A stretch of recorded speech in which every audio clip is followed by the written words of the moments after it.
Hey everybody, welcome. My name is Max Mabe. I'm the VP of Product Marketing here at Aprimo. And before we get started and I introduce our guest, I just wanted to talk a little bit about some of the housekeeping pieces. So we are recording this webinar. That means that you'll get a copy of this later in your email and you can watch it.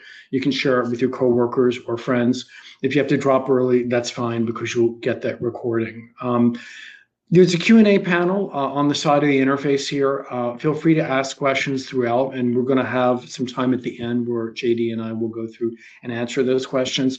If there happens to be a question that we don't know the answer to or we don't have time to get to, we will follow up with that in email, and we'll send it out to you later for that.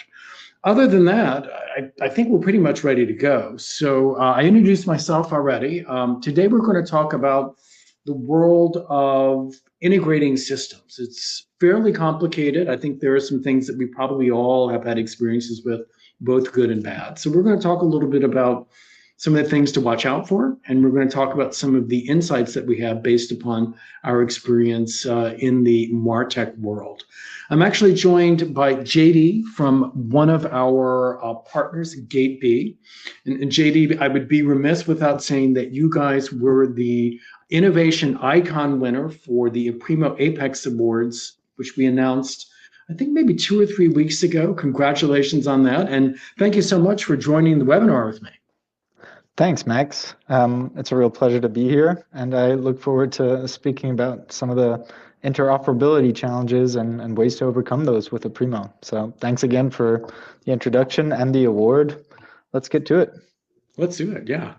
So let's talk a little bit about what we're going to cover. I mean, we could probably talk for several hours, I think, on just the ups and downs and things that you want to keep in mind when you're integrating. But we want to try to hit on some of the basics, but also try to dig a little bit deeper and touch on some things that perhaps we may not know off the top of our head if we haven't really done integrative work.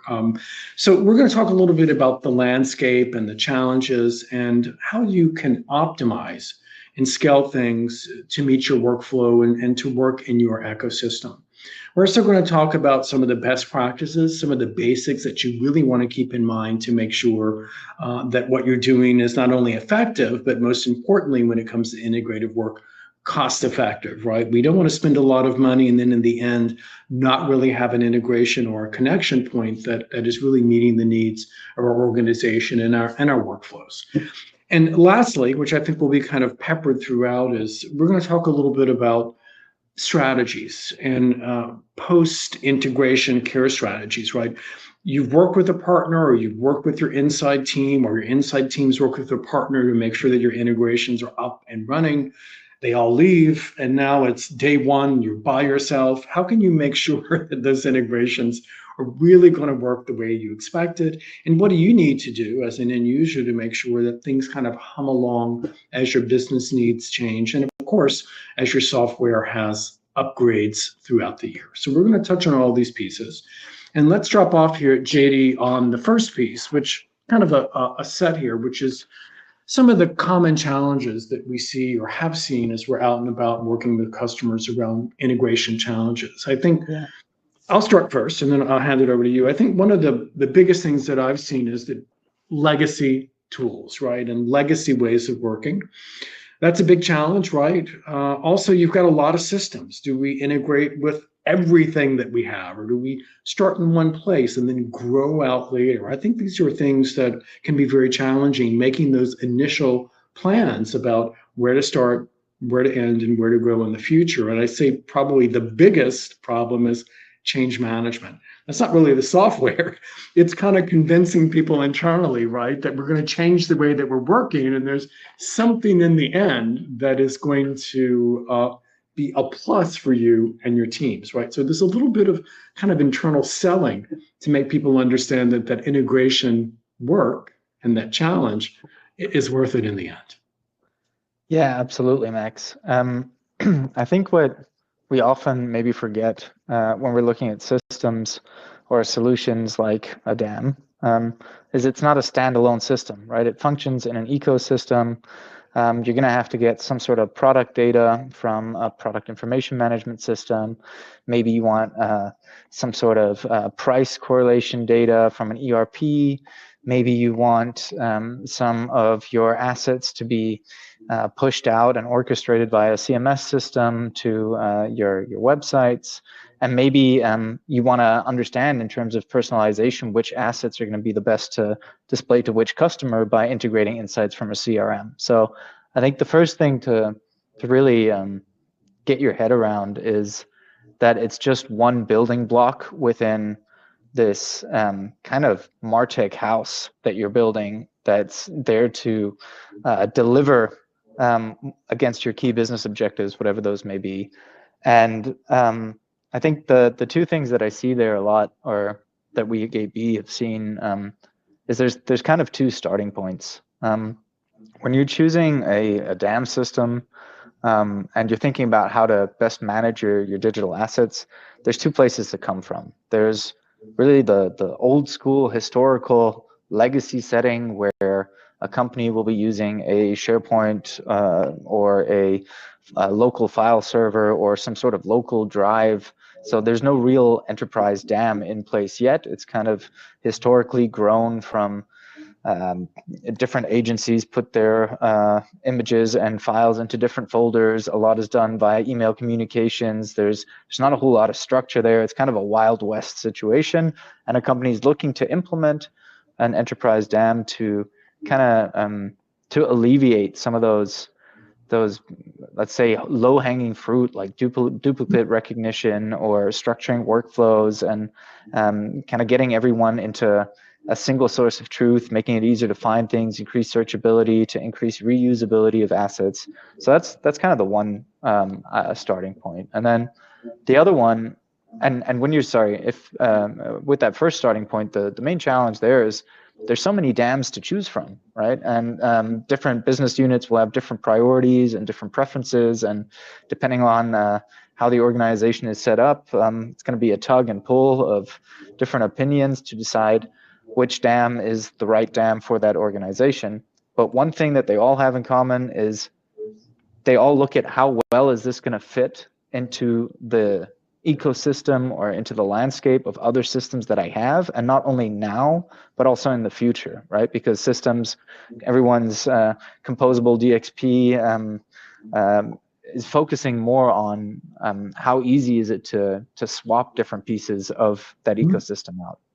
And then really briefly, just the second starting point is there's already a DAM system in place, but maybe because the PIM system has been changed to a STIBO, or the CMS system has been changed. There's new requirements facing the DAM, which maybe the old or the current system or solution can no longer meet the requirements, because maybe it was implemented 5 or 10 years ago. It's been customized. It's maybe it's running. It's no longer supported, and so placing in a new DAM there, that's really tricky. And one of the key components there is how easy is it to get my data into this new system? How well or how much of a pain and a hassle is it going to be to reconnect all the other systems that are currently connected to my enterprise DAM system? And so what you really want is you want flexibility, and you want flexibility for now, but also for the future. So when whatever comes along and new systems are put into place, it becomes an easy swap in, swap out. So that's, I think that's, yeah. Yeah, on the next slide, we're actually going to get in a little bit deeper in some of these kind of gotcha things that you mentioned. So I think we can delve into that a little bit more. I think the main takeaway here for me that you've mentioned as well is you really have to have a plan, right? And you have to have really clear objectives when you're thinking about doing integrations. Do you want to integrate into the CMS and the PIM on day one and some other third-party systems? Probably not. You probably want to start small, right? And get one thing running and going, and then think about growing over time. So I think really having those very clearly established objectives, knowing really what you're going to accomplish, getting buy-in from the team means that you're going to be a lot more successful with the project versus trying to do everything in one go. These things can be very complicated, as you just mentioned, JD. So it's better to do it incrementally.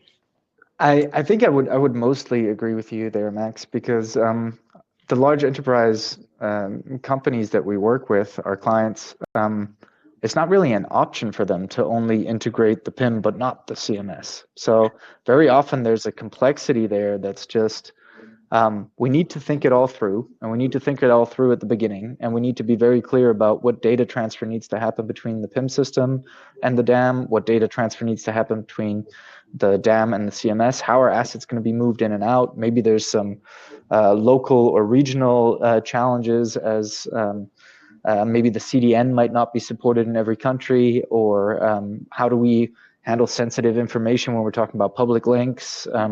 Is the CDN the one that I really want to use, or do I have a legacy or an implemented CDN system already in place that really that I rely on for my usage reporting, for my analytics, for my business intelligence? So I think just to sum that up, I would agree with you that we call that requirement front loading. So we really sit down, we spend a lot of time on solution design, figuring out what's really needed of the system and of each interface in terms of content flow analysis, data flow analysis, to see what needs to be moved from where to where and how.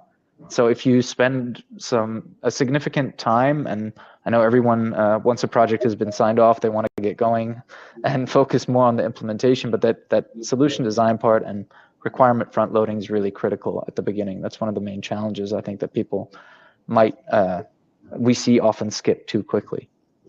Yeah, but this is the slide we have dedicated for this that we've kind of been speaking to a little bit already. But, you know, I think you've touched on a lot of things that are difficult, especially when you're dealing with legacy environments and software and different needs that might be there. Flexibility is the big thing, right? I think having a tech partner that really knows the environment, the ins and outs, and how you may be limited when you're moving from one system or integrating is really, really important. The thing I think about all the time, JD, which I'm sure that you see often when you're out and about, is all of the data silos, right? It's, you know, not just that you're integrating your DAM with the CMS or the PIM.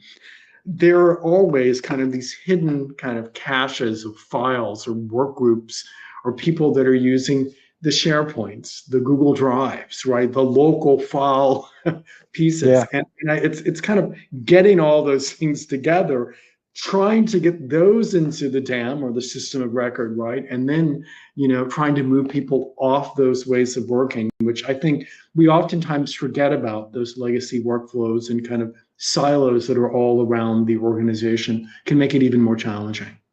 Yeah, I think that's a really good point. I think there's two really good points in there. The one is kind of on the data side. So what really needs to happen on a data transfer level?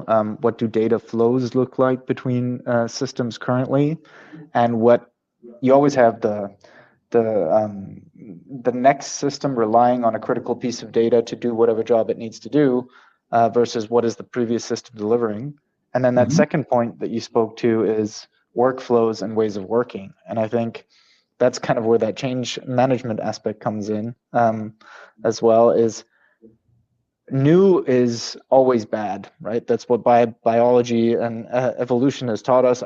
We've made it this far, so anything new is, first of all, shocking and faces some sort of resistance, and is hard to see the value in that. But I think the way that we do that is try to get a key group of users, and not just one champion, but a key group of users involved early. Get them on the platform, whatever DAM or whatever integration we're talking about right now. Get them on the system quickly, and let them feel the difference to the old ways of working. And then that's kind of the best way to induce different stakeholder groups to realize, what's in it for me? So for my way of working, what has become simpler by adopting this new technology? And very soon you won't have just a small stakeholder group of 5 or 10 key power users, but you'll have 50 key power users divided into 10 different stakeholder groups, all driving adoption throughout the organization. And that's really what's going to make or break the introduction and integration of a new DAM. I think that's a really good point, right? That when we start these projects, the first thing we should think about is what's in it for our people on the ground and that are embedded in the workflow? And can we start organically there first, right? I think it kind of speaks to this very last bullet that we have here, is that in most organizations, you have people that have tools that they prefer. They move Yeah. to a new organization, they get buy-in to use a tool that they've used in the past and be successful with. Over a period of a few months or a few quarters or a few years, you'll have very specific systems that people just liked and they brought in. So you've got this, what would go from like one or two tools, right, to 10 or 12 different applications or platforms that you're using. A lot of them probably do the same thing, but they're slightly different flavors. Could you cut them down to one or two and get the same value? You probably could, right? So I think getting people bought in on the new systems, the new ways of working, the integrations, the what's in it for them piece, I think will allow them to, kind of transition the thinking into new ways that won't be as painful, which I think is what we're looking for. The other thing I think is great here. Oh, go ahead. Sorry, I was just going to agree with you and say absolutely, because historically systems that have been brought in very often, like you said, there's going to be one stakeholder group who prefers or likes that technology because they saw a very clear benefit for them, and then probably to achieve buy-in, maybe also bought into that promise of this is an end-to-end system which will solve all your problems. But very often, what we see is different departments or business units aren't really using systems to 100% of their potential. They're using it maybe to 30 or 50% to fix a very specific problem, to cover a very specific part of the workflow. And so that's what makes it really difficult. You get these really large, really diverse, heterogeneous stacks of different tools that have a high overlap in capabilities and like you said, can often do very much similar things. And so finding a way to get those systems to talk to each other in a better way and strengthen the strengths of each system and kind of move processes where the systems are not as good as others out of that system and into a different system. That's really for us what an integrated MarTech stack or a content supply chain is all about. And I think, if we went back in our mind to the slide before, when you're thinking about, planning and goals, I think one of the things that we oftentimes forget about is that you might have, let's say we have 10 systems, right, that are running our workflows and doing what we think needs to be done. And we want to integrate, we may be able to get rid of 4 or 5 of those solutions and have a better solution in the end. So we're not only more efficient and we have access to brand new tools we never had before, which are a boon for us in general, but we're also saving all of that money and we're eliminating that complexity. And I think oftentimes we don't think about the potential cost savings. Now, there may be an initial spend to get the integration right, but then very quickly over time, because you've divested yourself of some of these older licenses and systems, you're in a much better place than you were before. So I think we oftentimes forget about there is some inherent cost savings in here if you're working with a great qualified partner like gateB, for example, who can really help you understand that it's not only a workflow piece that you're solving and tuning, but you're also going to save some money in the end. Hey, thanks, Max. That's a really good segue. So one of the largest manufacturing companies in Germany that we've been working with and we've been onboarding Aprimo with for the last 3.5 years, originally brought us in to replace 2 DAM systems because 2 different business units were using different DAM systems. It's now been 3.5 years and the rollout has gone over 6 different countries. And from the 2 legacy systems that were originally thought that could be replaced, right now we're at 9. So as more users and different business units and different departments within those business units all started using and adopting Aprimo, they realized, like you said, what's in it for me? And so we've seen massive adoption over the last 3.5 years, and through replacing 9 systems instead of 2, we're talking about a 7-digit ROI in just license revenues, right? Not even calculating the hours of efficiency gains and user satisfaction or things kind of like the soft things there. So I totally agree with you. It's always important to see. the interesting thing in this stat, and we didn't really set up that segue, it just happened to be where my mind went, is that they were able to replace 9 legacy systems. And I have to tell you that almost sounds in my mind like a very small number, right? In most organizations, I think they probably have 10, 12, 13, 14, 15 kind of management systems that are in the mix. So I think 9 is still amazing, but in my mind, I'm like, gosh, it seems like most places would have potentially even more that they're using. So potentially more savings as well. The amount of users every year is growing, so feel free to come back and ask me again in 2 years, and maybe it's not just 9 systems, maybe it's more. Let's see. We're working on it. You may uncover more. So I think this is a great segue, JD, into, we've done our planning, we've kind of understood some of the challenges around it. We've talked a little bit about what to watch out for when we're trying to have a successful integration project. Best practices around integration, right? We want things to be seamless. I think one of the things that I hear quite often from people that I've worked with in the past when I did systems integration work, and even from customers now, is there is kind of a hesitancy from people to really take up an integration process. One is they think it will be very complex, right? They think it may not pay off in the end. I think that we've learned before that if you've got a plan and you have a good partner, that complexity is kind of taken out of the mix. And you've got kind of a time box project that you can kind of control the pricing on as well. And we know that there's a potential to save a lot as far as software licenses and other efficiency gains. But the thing I hear from people also is, well, we're afraid if we do this integration, right, into that we're going to be locked in. There won't be that flexibility later.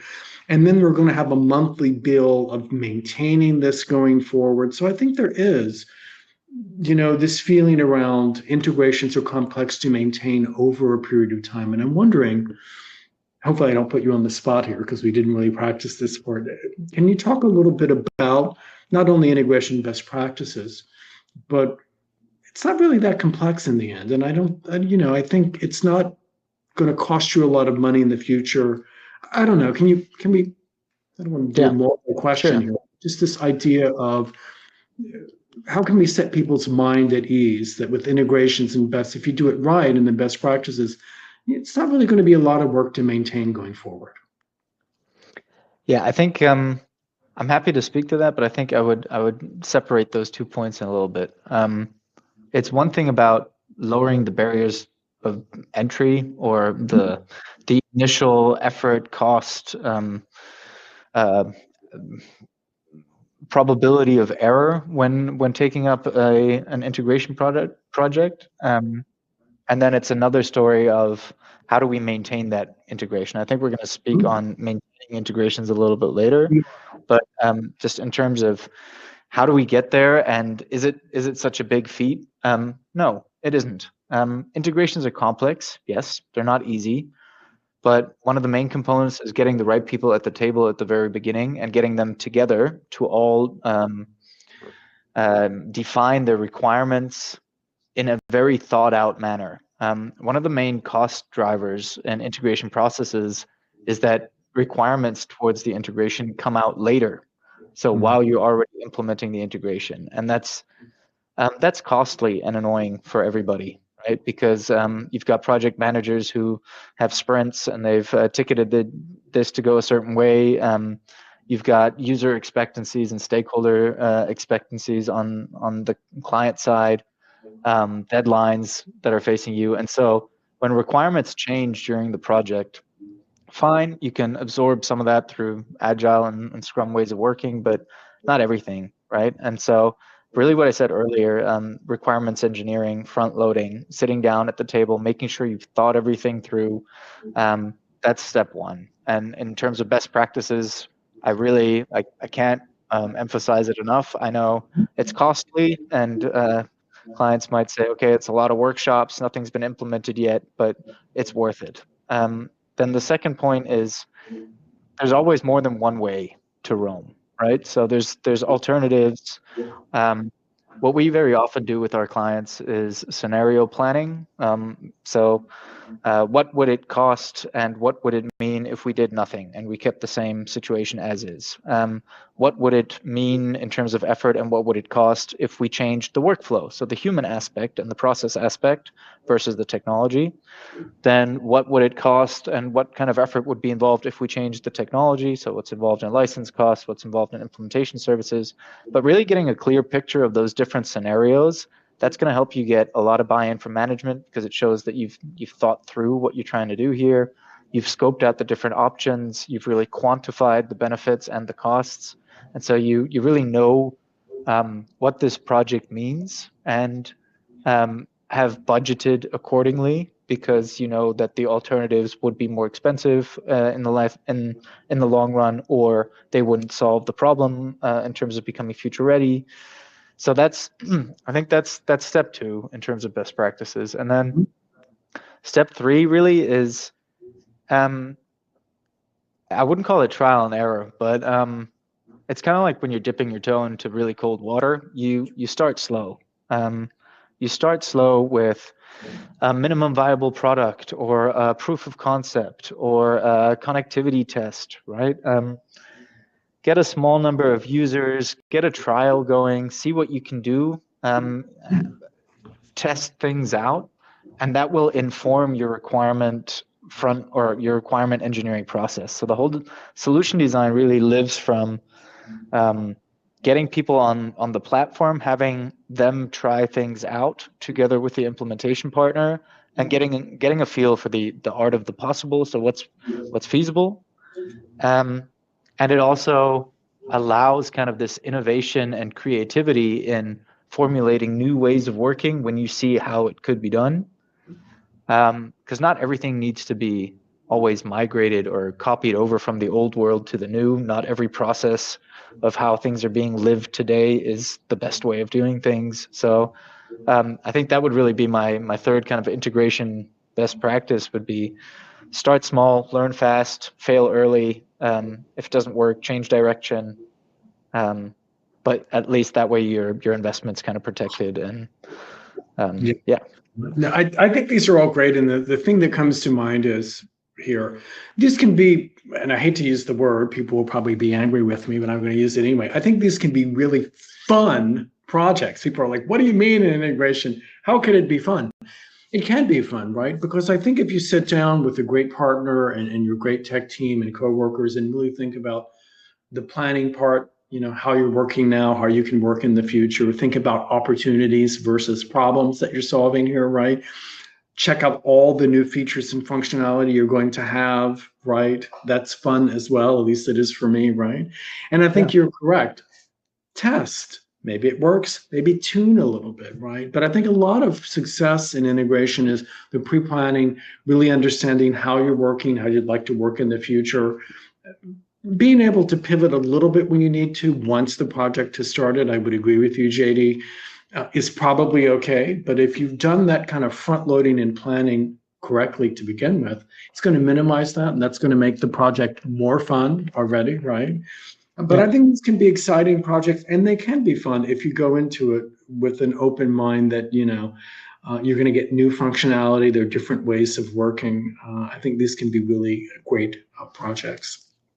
And then maybe just one last thing, but I think we're going to touch on that in a second on the next slide as well, because you said or the first kind of initial gist of your question was aimed at the barriers to entry.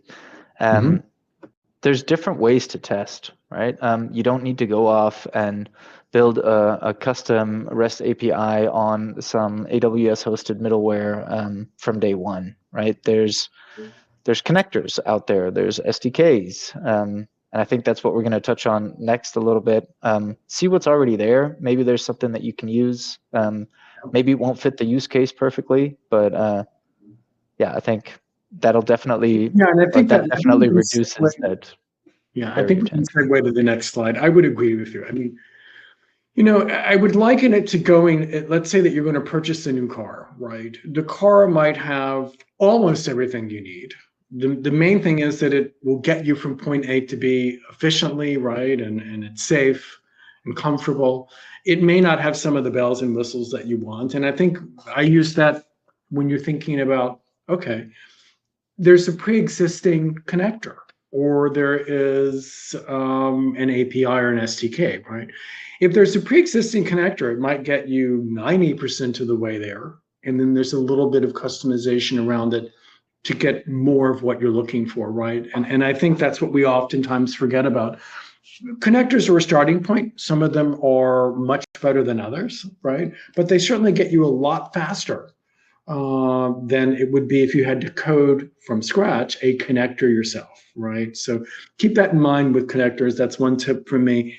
Get you there. It might be 100% of what you need. It might be 90% of what you need with some tuning, but it gets you to where you want to be much more quickly. And it might also only be 20% of the way. It might only be a very small part of the use case that you're trying to depict. But like you said, somebody has gone off and done the work, and somebody's thought about one option for how these two systems can be connected to each other. And that's inspiration as well, right? So there's a way to look at that and to say, okay, well, if system A and system B work together like this, but that only covers use case 1 out of 10 for me, or 1 and 2, then okay, I understand the functionality, or I understand the interdependencies between these two systems, and now it becomes very approachable or manageable for a qualified development team or DevOps team to sit down and say, okay, what are other ways of connecting these two systems now that we've seen the one? But I think it's always really time intensive and prone to error when you're starting with a blank white or in this case a black command line interface, and you're having to type something and code from scratch, because it's like, where do you start? And so I think connectors are a great way to get started, especially for POCs, for MVPs.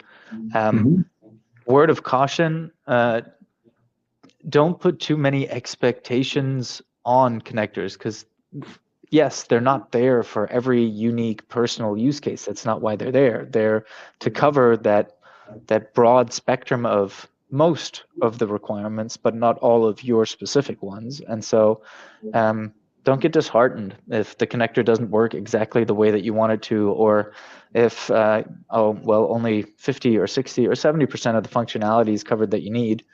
Take your learnings from it and use that to build whatever connection you need. Yeah, it makes sense. I think the other things you're going to want to look for is, right, do they have a marketplace with connectors? We've got an example of our marketplace here. So you're going to want to start. Aprimo's great with that. Yeah. Want to start your research there. And of course, you want to make sure that they've got a modern and well-documented API so you can extend or do custom work yourself. Having an SDK is always great as well. The one thing we have is what we call Quick Connect. And I really like Quick Connect because if you're not technical and you want to connect Aprimo to a web-based application, Quick Connect is really, really easy for that. You enter your credentials, and for pretty much any web-based application, you have an asset picker, like a CMS or a PIM that you might want to use the application, and you're ready to go with little to no technical knowledge required. So this is another way to very quickly and easily extend a solution into third-party systems. Absolutely. That's one of the things that we at gateB love about Aprimo, is that you have so many different ways to connect systems, right? So you've got Quick Connect for your browser-based applications, super easy. You've got a widget based in your browser to pick your assets off of and import into other systems or reuse there. You've got CI Hub as another big, large marketplace for ready-built connectors that you can commission and use. You've got the Aprimo marketplace that has a lot of things that are ready-built and out-of-the-box connectors.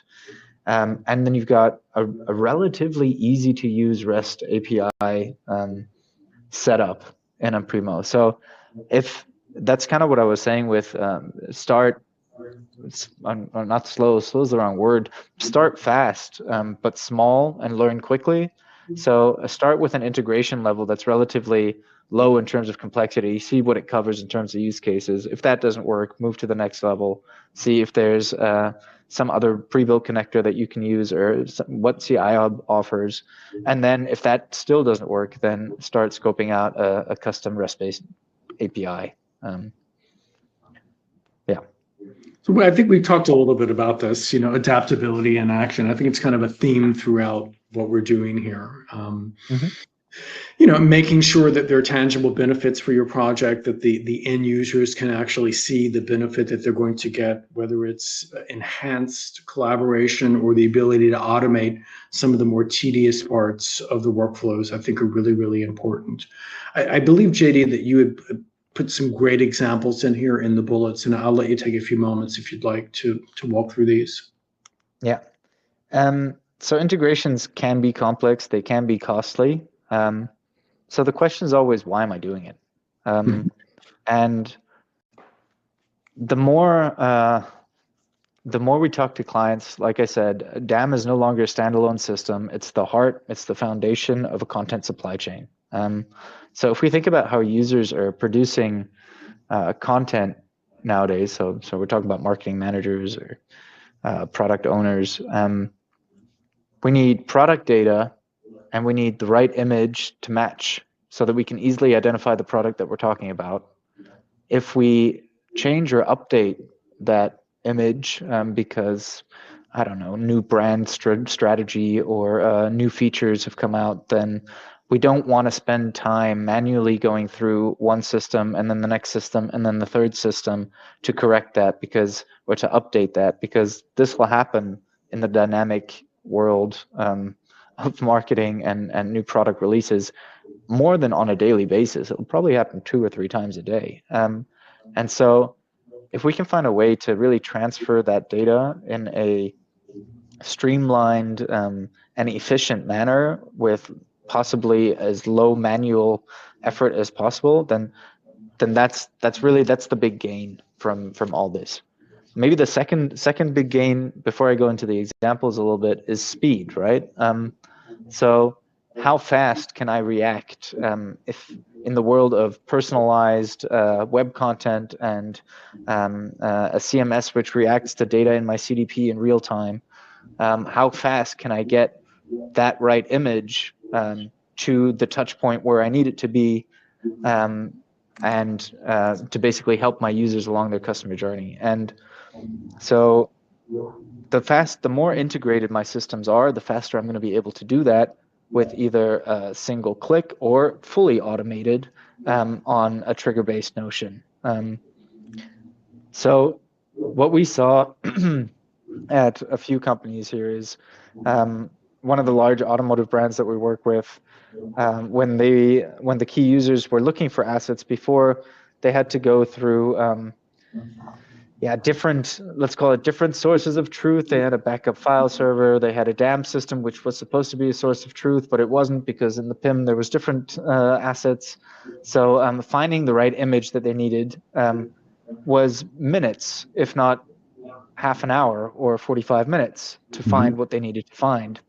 And by basically integrating the DAM with PIM or Aprimo with their CMS content stack and their PIM, we were able to get that search time down to essentially seconds, because any changes made in the DAM were replicated and syndicated to the other systems within a matter of seconds, just because of the way that was set up. Then the next thing, for a pharmaceuticals company that we work with, the way to produce, maybe this is a bit of context, but everyone knows whenever they've bought medicine or a cream or something, you've got these product information sheets, which are essentially big pieces of text, maybe with an image, a logo, but it's product leaflets of any sorts. So really that print production, getting that streamlined via templating, so that I can very easily change components within that document. The logo is going to be in the same place. The layout's always going to be the same. It's just going to be the text which changes about side effects, about whatever ways to use the product. That's going to change, right? But so integrating the DAM system with their SharePoint and Office suite, as well as their Adobe suite to generate the original templates in InDesign, that basically made it like almost 50% faster to produce new product description leaflets for products that came out. So whereas it would take designers maybe 3 to 6 hours, depending on the complexity of the product previously, we were now talking maybe an hour and a half, maybe slightly over that, to get all the pieces, bits and bobs together. And the central element of that was the Aprimo DAM, so interfacing with different technologies to put it all together. And then finally, and I'll do this one quickly maybe, it's what I already mentioned earlier, getting content to the right people at the right time, at the right touch point, is critical for being top of mind, for influencing conversion, for the whole e-commerce space, essentially. And so when you're selling products in a highly competitive market, like one of our manufacturing clients, getting that right, I'm not sure if I can name numbers, but more than 8 figures of revenue annually is generated by doing that correctly. So having the CDP essentially integrate and pull data or the assets via a content generator middleware that we created to be able to orchestrate the right images and right videos and right pieces of content to end customers at the touch point. They saw a 34% uplift in the speed to how they were doing that through the integrations we created, as opposed to previously where they still had multiple systems which weren't talking to each other. So I think those are just 3 different examples to see in different use cases what a difference correct or properly thought through integration can make. Yeah, and I think one of the themes here is, right, not only can you find the assets that you need quickly, but because we're passing along that single source of truth metadata, right, you have the ability to know with surety that the asset is the correct asset and the asset can be used, and you can move it through the workflow step versus finding something manually, not being sure it's the right asset, right, and then going back and speaking with the number of people to make sure that that is the correct on brand, on voice, latest and greatest, right? So I think part of that adaptability is, you've got all that rich textual metadata that's coming along with those assets that are helping you refine those workflow processes. And it's important. Absolutely. And that's where a lot of the time saving comes in, right? It's not necessarily the time saving that's achieved by transferring data from one system to the other. It's everything around it. So all those conversations that do not need to be had because there's a single source of truth and a consistent content supply chain.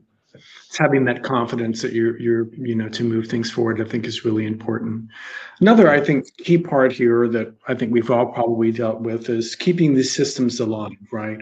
As we kind of started off, and I was jokingly saying, hey, the integration's done, everyone leaves, they hand you the keys, everything is yours. We want to make sure that these investments last a long time and that things hum along and we don't have to restart the wheel later. Maybe we could take just a few moments here, JD, to walk through some of the key things people may want to keep in mind to keep things humming. Yeah, I'll try to be as brief as I can because in light of time, I think we spent a lot of time already on some of the other topics. But an integration isn't just hand over and then it works forever. I think that would be the ideal state. That would be the ideal state in a world where nothing changes, but things change. So requirements facing the integration change. The systems on either end might have new types of data, or it might be really silly things like having a dollar sign that wasn't anticipated in the naming structure because previously there were no dollar signs in the naming structure. So just keeping an eye out for the requirements and regularly revisiting, does the integration still do what I want it to do, and does it fit my business use case in the way that it was originally intended? I think that's step 1. Then step 2 is kind of like a technical review or an audit to see, okay, is the integration performing with 99% level of accuracy? Is data getting lost? Is it going to the right places? Are the formatting, is the transformation of the data happening the way it's supposed to?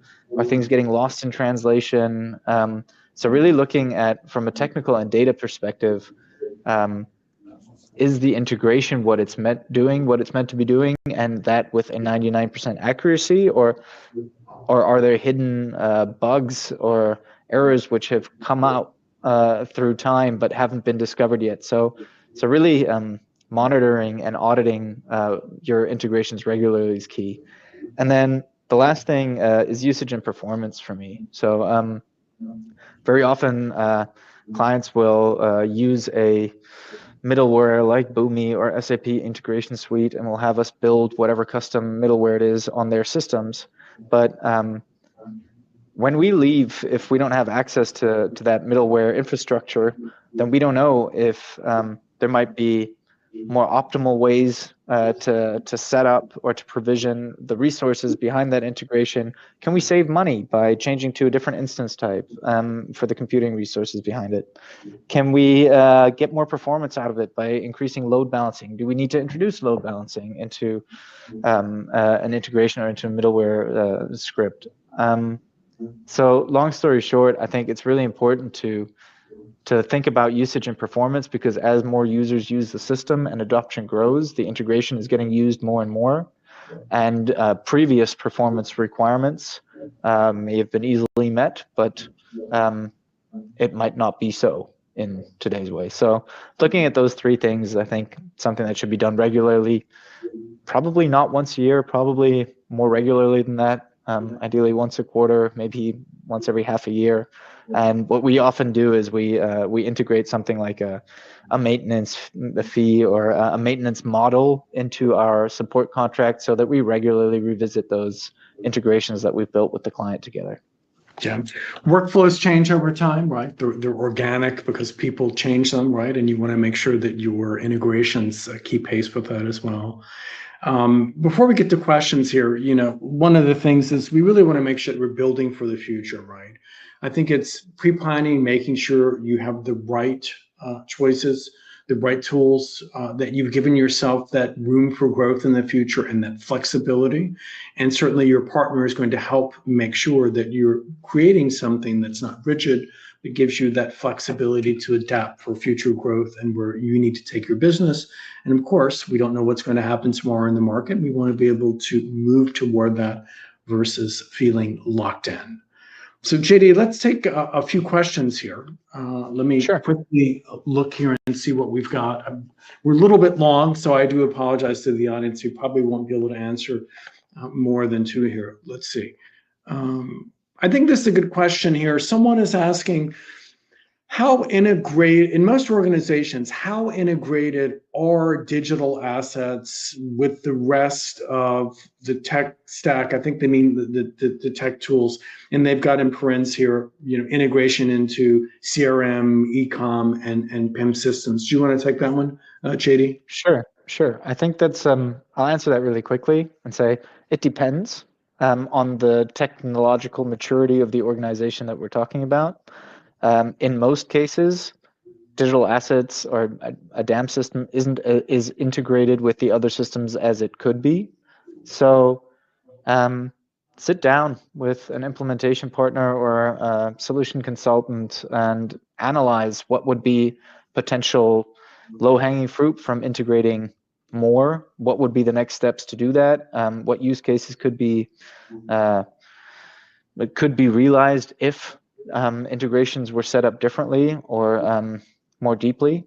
So very often, I think not as good as they could be, and feel free to explore that. I hope that answers your question. Yep, I agree with you. It's different for every organization. You may have more bang for your buck if you integrate it with your econ system. If you're a retailer, you might have more bang for your buck if you integrate with the PIM system. If you're in CDP, I mean, you got to figure some of those pieces out. I think we have time for one more. Okay. This is an interesting one as well. I think it really talks about kind of a worldwide organization. As for larger businesses, I'm trying to paraphrase here, and you start to expand into multiple worldwide regions, how are customers handling the added complexity across global teams? So, big organization, growing world offices. how is that integration managed and that complexity handled? Or what have you seen that has been successful there, JD?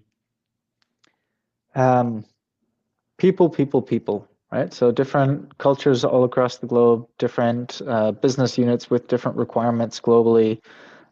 Through mergers and acquisitions, companies grow. There's a number of reasons that new stakeholders can come into a project that may have been realized with a smaller number of stakeholders. And so that's always going to bring new requirements with it. I think the important thing is one is to really listen and to gather all those interests, those requirements, then look at different ways to realize those use cases or to satisfy those requirements with the platform as is without changing anything. The reason for that is very often, like I said earlier, systems can do a lot more than they currently are. And so making small changes could really unlock more capabilities. If you start customizing and start saying, okay, I've got this great high performing SaaS platform that works well in the DACH region or in Europe, but Asia and America need completely different things. And then you start customizing and building things onto it. What you're doing is you're locking yourself in, you're maneuvering yourself into a corner that's going to be very difficult to get out of should a different system come along and you want to change, should other systems come along on the front or back end of that and you want to integrate with new systems. So I guess complexity is a matter of perspective. I think often things aren't as complex as they seem, and usually there's more than one solution, probably one not so far away from the way that you're doing it now. So I think hope maybe that answers that a little bit as well. I think it answers the question, right? I think, as we've kind of said a few times during the webinar, it's having a really good plan, making sure that you've got the right people involved. It's not a set it and forget it project. It is something that you're going to want to continue to maintain and touch multiple times a year to make sure that you're opening up for the opportunity. And I think probably last but not least, it's making sure that you have chosen a partner, an integrator who kind of lives and breathes this daily, right? It's difficult for me to know everything about a PIM system if I'm not the PIM maker and in the PIM world every day. But, a lot of the qualified partners like gateB, they know everything top bottom. And so therefore they can help us find, as a customer, all of those opportunities that we may not know that are available. And I think that's the exciting, fun part of these projects when you're integrating or connecting together, is unlocking that new functionality that you didn't know was available when you started, right? And I think just as a final word, I think that's kind of where the magic happens. We don't know everything. We don't have a crystal ball, but we've seen a lot. And so over the 15 years that we've been doing this, we've seen a lot of different use cases, a lot of different integrations with a lot of different DAM systems and other systems. And so there's a baseline understanding there of there's 1, 2, 3, 4 possible ways we could try out, which have worked in the past. Let's see if they work for your use cases as well. So we're not starting from scratch. And let's figure out what the right way to connect systems is for you, whatever that may be. Perfect.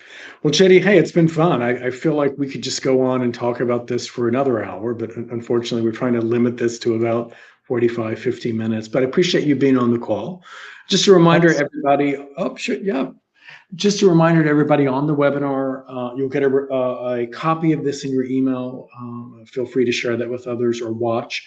For any questions that we didn't get to on the call, we will get together, JD and I, and answer all of those and include those in email. But we hope to see you in a webinar in the future. Best of luck to everybody. Bye-bye. Thanks. Bye-bye.